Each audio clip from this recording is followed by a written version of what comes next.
there are actual instances of believers turning from the faith mentioned in Scripture. In other words, these warnings are not just hypothetical. There are actual instances. In 1 Timothy 5:14 and 15, Paul wrote, "Therefore, I want younger widows to get married, bear children, keep house, and give the enemy no occasion for reproach, for some have already turned aside to follow Satan." So the language suggests that these were women who were following Christ at a previous time, and then they turned away to follow Satan.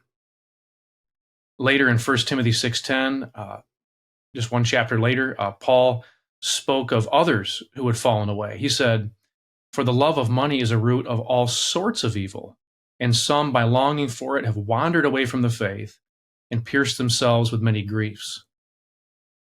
So again, Paul, I think he seems to be referring to men who once followed Christ, but then turned away from him to pursue wealth. Earlier in 1 Timothy 4:1, Paul warned Timothy, saying, "But the Spirit explicitly says that in later times some will fall away from the faith, paying attention to deceitful spirits and doctrines of demons."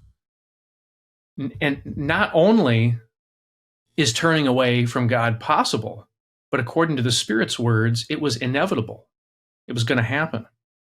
And fearing that Timothy might fall for these heresies, Paul warned him in 1 Timothy 4:16, saying, "Pay close attention to yourself and to your teaching. Persevere in these things, for as you do, you will ensure salvation both for yourself and for those who hear you."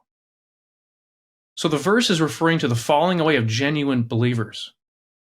The warnings against falling away, they're not hypothetical, but express real possibilities, and in the case of 1 Timothy 4:1, a certainty. Hey, thanks for watching this clip of the Exalted Christ One Accord podcast. If you like what you've seen here, click here to catch the full episode, and don't forget to subscribe so you won't miss any of our future content.